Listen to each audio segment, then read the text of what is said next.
Peoples democratic party की अध्यक्षा और पूर्व मुख्यमंत्री महबूबा मुफ्ती ने एक प्रेस वार्ता में ये कहा कि जम्मू कश्मीर की बिजली का इस्तेमाल पूरे देश के कारोबारी कर रहे हैं। उन्होंने ये कहा कि इंडस्ट्री का बहुत बुरा हाल है, नौजवान परेशान हैं कि साल से ज़्यादा का वक्त गुजर चुका लेकिन अभी तक उन्हें नौकरियां नहीं मिली। उन्होंने ये भी कहा कि जम्मू कश्मीर यूनियन टेरिटरी में कुछ भी ऐसा नहीं है केंद्र सरकार के पास दिखाने के लिए जिसको लेकर ये कहा जाए कि जिन बातों को आधार बनाकर जम्मू कश्मीर से 370 और 35 को हटाया गया था उनमें कोई सच्चाई है। उन्होंने यहाँ तक कह दिया कि जम्मू कश्मीर में हर शख्स परेशान है कि 5 अगस्त को जो हुआ उसके बाद जम्मू कश्मीर माली तौर पर भी कमज़ोर हुआ है। जम्मू कश्मीर में एम्प्लॉयमेंट का सिनारियो भी ठीक नहीं है, जम्मू कश्मीर में कोई इंडस्ट्री भी नहीं आई है और साथ में जम्मू कश्मीर की बिजली का इस्तेमाल जम्मू कश्मीर के लोगों के लिए नहीं हो रहा। जम्मू में लोग गर्मियों में परेशान रहते हैं और कश्मीर में लोग सर्दियों में परेशान रहते हैं। ये बातें महबूबा मुफ्ती नवंबर 2020 में कर रही हैं। हम थोड़ा पीछे चले गए और हमें मिला जम्मू कश्मीर का 2016 का इकोनॉमिक सर्वे। 2016 में जम्मू कश्मीर में पीपल्स डेमोक्रेटिक पार्टी भाजपा की सरकार थी और सरकार के मुखिया थे स्वर्गीय मुफ्ती मोहम्मद सैयद, यानी पीडीपी की अध्यक्षा महबूबा मुफ्ती के पिता, और वित्त मंत्री थे doctor Haseeb Drabu, people's democratic party के दूसरे बड़े नेता। डॉक्टर हसीब द्राबू की अध्यक्षता में एक इकोनॉमिक सर्वे 2016 में आया। उस इकोनॉमिक सर्वे में सरकार ने, और सरकार की जब मैं बात कर रहा हूँ तो पीडीपी बीजेपी सरकार ने इकोनॉमिक सर्वे के ज़रिए जम्मू कश्मीर के लोगों को और देश भर के लोगों को ये बताने की कोशिश की कि आखिरकार जम्मू कश्मीर में तरक्की क्यों नहीं हो रही, आखिरकार Jammu Kashmir economically self sufficient क्यों नहीं हो पा रहा। इकोनॉमिक सर्वे में कंपैरेटिव एनालिसिस यानी जम्मू कश्मीर का मुकाबला हिमाचल प्रदेश के साथ किया गया है। जम्मू कश्मीर की आबादी 1.25 करोड़ और हिमाचल प्रदेश की आबादी 68.65 करोड़ 68.65 करोड़।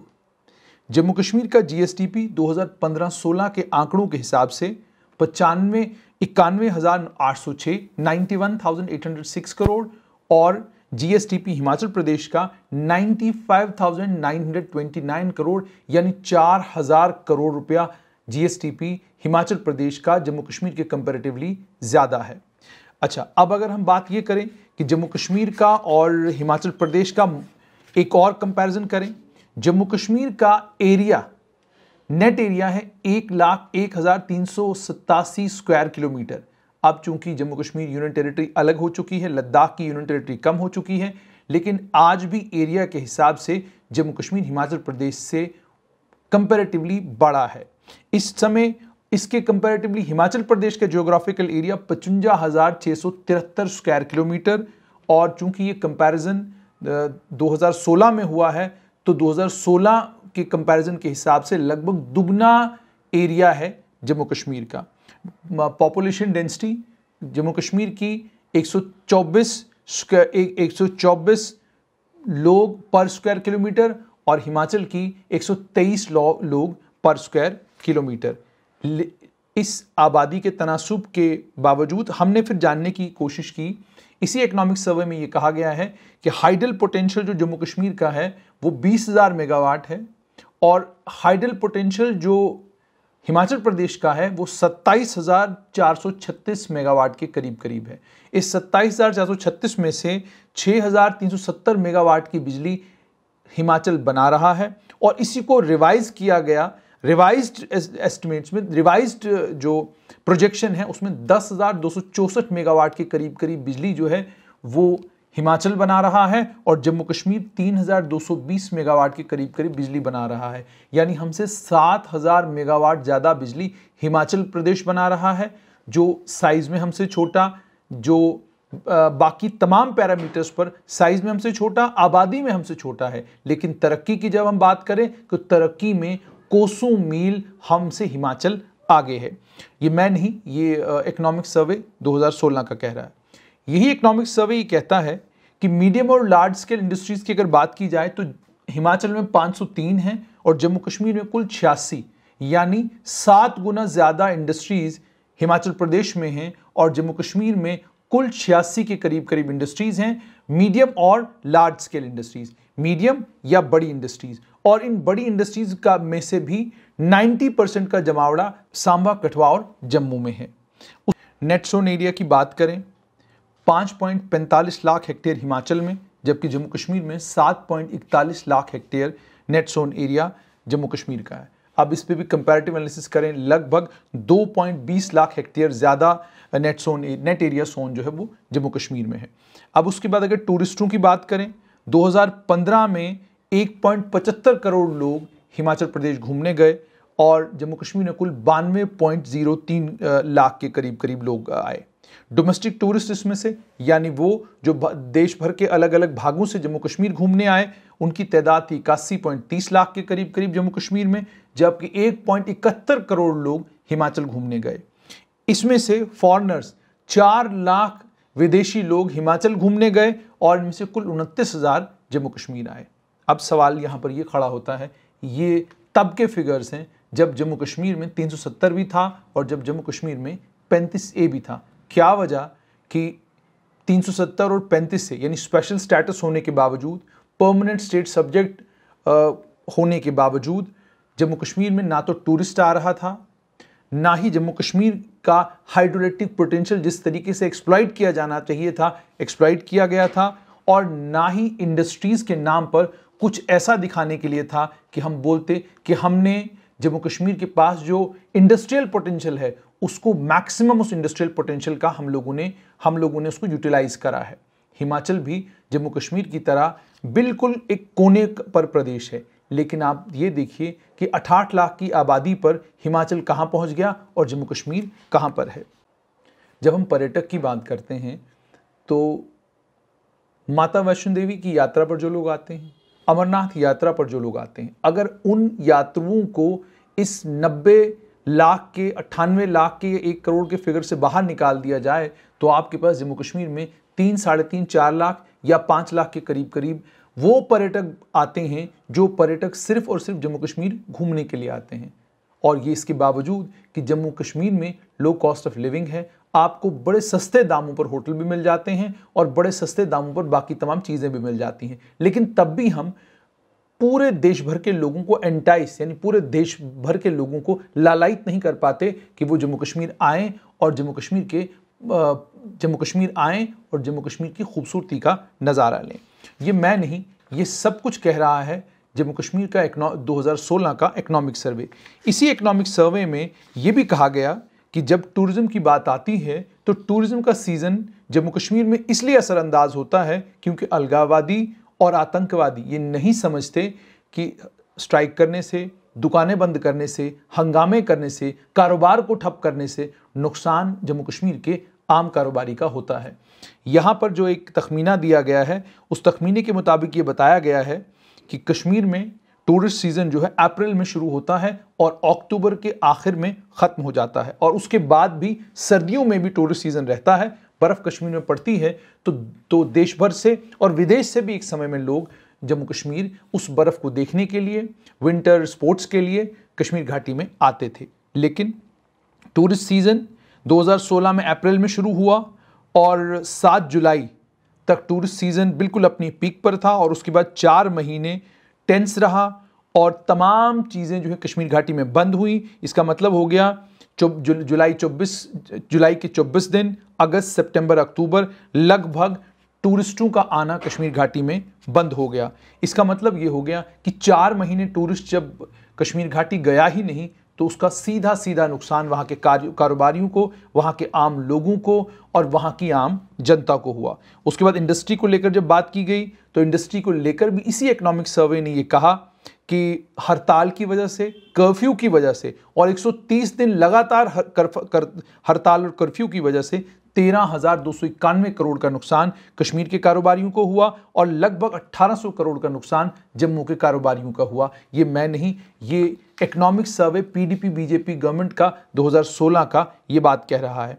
कंस्ट्रक्शन एक्टिविटीज़ की बात जब की गई, इस कंस्ट्रक्शन एक्टिविटीज़ में एक बड़ी खूबसूरत बात जो है वो खुद सरकार ने मानी। उन्होंने कहा 90% वो लोग जो काम को जानते हैं और काम को समझते हैं, वो लोग बिहार, यूपी, वेस्ट बंगाल, उड़ीसा से जम्मू कश्मीर में आते हैं, माइग्रेट करते हैं अप्रैल के महीने में और जून तक रहते हैं और कई बार अक्टूबर नवंबर तक रहते हैं। और बहुत सारे मजदूर और कश्मीर की कंस्ट्रक्शन एक्टिविटी में जितने भी लोग काम करने वाले हैं उसमें बड़ी तादाद बिहार, उत्तर प्रदेश, वेस्ट बंगाल, उड़ीसा के लोगों की है। उसके बाद लेबर और एम्प्लॉयमेंट की बात की गई। लेबर और एम्प्लॉयमेंट में भी साफ तौर पर ये कहा गया कि बहुत बड़ी तादाद में नौकरियां लोगों के पास सरकारी हैं। 5 लाख के करीब करीब सरकारी नौकर जम्मू कश्मीर में हैं और इन 5 लाख सरकारी नौकरों के ऊपर अरबों रुपया खर्च होता है। जाहिर सी बात है, जहां इंडस्ट्री ना हो, जहां टूरिज्म इंडस्ट्री साल के साल ना चलती हो, जहां पर दुकानें बंद रहती हों, जहां पर अलगाववाद और आतंकवाद के चलते लोगों का जीना दोभर हो, वहां पर कैसे मुमकिन है कि कारोबार सुचारू रूप से चले? वहां पर कैसे मुमकिन है कि पर्यटक जो है वो रूटीन में जम्मू कश्मीर आए? वहां पर कैसे मुमकिन है कि लोग घरों में बैठकर ये प्लान करें कि वो अपना हॉलिडे मनाने के लिए कश्मीर आएंगे? क्योंकि उन्हें मालूम नहीं कि कश्मीर गए तो उसके बाद वहां अगर हालात खराब हुए तो रातों रात कश्मीर से भागकर वापस आना पड़ सकता है। इसी तरीके से इसी इकोनॉमिक सर्वे में और भी एनिमल और शीप हस्बेंड्री को लेकर कहा गया कि किस तरीके से हड़ताल से, किस तरीके से बंद से, अलगाववाद से, गोली चलने से लोगों को नुकसान होता है। एक और बात जो पूर्व मुख्यमंत्री और पीडीपी की अध्यक्षा महबूबा मुफ्ती ने कही, उन्होंने अपनी प्रेस वार्ता में क्रॉस एलओसी रोड्स को खोलने की बात तो की, लेकिन उन्होंने ये बिल्कुल नहीं कहा कि क्या बना उस वादे का जो जम्मू कश्मीर के लोगों के साथ 2002 में किया गया था कि हाइड्रोइलेक्ट्रिक प्रोजेक्ट्स को सेंट्रल गवर्नमेंट से खरीद कर वापस लाया जाएगा। और उसके बाद 2002 में एक वादा जम्मू कश्मीर के लोगों के साथ किया गया था कि हाइड्रोइलेक्ट्रिक प्रोजेक्ट्स जो हैं वो सेंट्रल गवर्नमेंट से खरीद कर वापस लिए जाएंगे या गुजारिश की जाएगी किसी पैकेज के तहत जो है इन प्रोजेक्ट्स को जम्मू कश्मीर को वापस दिया जाएगा। तब ये फॉर्मूला दिया गया था उस समय की सरकार को, उस समय के इकोनॉमिक एडवाइज़र ने, कि जम्मू कश्मीर को अगर सेल्फ सफिशिएंट बनाना है तो जितने भी पावर प्रोजेक्ट्स सेंट्रल गवर्नमेंट के पास हैं उन तमाम पावर प्रोजेक्ट्स को वापस लाना होगा। जो पावर प्रोजेक्ट्स एनएचपीसी के पास हैं वो एनएचपीसी से वापस लेने होंगे। जो पावर प्रोजेक्ट्स इस वक्त सेंट्रल सेक्टर में चल रहे हैं, अगर उनकी बागडोर हमें मिलती है तो हमको करोड़ों रुपए का फ़ायदा होगा। मगर सच ये है कि जो प्रोजेक्ट्स एनएचपीसी के प्रोजेक्ट्स जो जम्मू कश्मीर को हैंडओवर भी किए गए, अभी भी उन प्रोजेक्ट्स को सुचारू रूप से चलाने के लिए एनएचपीसी से स्किल्ड लेबर मांगा जाता है, एनएचपीसी से स्टाफ मांगा जाता है जो उन प्रोजेक्ट्स की देखरेख कर रहा है। उसके अलावा बिजली को लेकर कहा गया कि पूरे देश भर में जो बिजली जल रही है, पूरे देश भर का कारोबारी जम्मू कश्मीर की बिजली इस्तेमाल कर रहा है, पर जम्मू कश्मीर के लोगों को बिजली नहीं मिल रही है। हकीकत ये है कि हमसे 3 गुना ज़्यादा हाइड्रोइलेक्ट्रिक पोटेंशियल वाला हिमाचल देश की बिजली में कंट्रीब्यूट कर रहा है और हम भी देश की बिजली में कंट्रीब्यूट कर रहे हैं। जो कंट्रीब्यूशन हम देश की बिजली में करते हैं उस कंट्रीब्यूशन के हमको पैसे मिलते हैं, दाम मिलते हैं। उन दामों को तय करने का काम सरकार का था। सरकार केंद्र सरकार पर दबाव डालती और केंद्र सरकार से कह सकती थी कि आप 4 रुपये यूनिट या 6 रुपये यूनिट जम्मू कश्मीर की बिजली अगर बेच रहे हैं, हमको मंजूर नहीं, आप इसको 10 और 12 रुपये यूनिट के हिसाब से बेचिए, आप 9 रुपये यूनिट के हिसाब से बेचिए, ताकि हमें ज़्यादा से ज़्यादा रेवेन्यू आए। मगर क्या हमारी सरकारों ने ये किया? क्या हमारी सरकार की प्राथमिकताओं में ये कभी प्राथमिकता रही? बिल्कुल नहीं। हम जब क्रॉस एलओसी के रास्ते खोलने की बात करते हैं, हम पीछे मुड़कर नहीं देखते कि अभी भी डोडा, बदरवा, किश्तवाड़ का इतना बड़ा इलाका, रामबन, बानिहाल, इन इलाकों में अभी तक ठीक 4 लेन रोड अभी तक इन इलाकों में नहीं पहुंचे।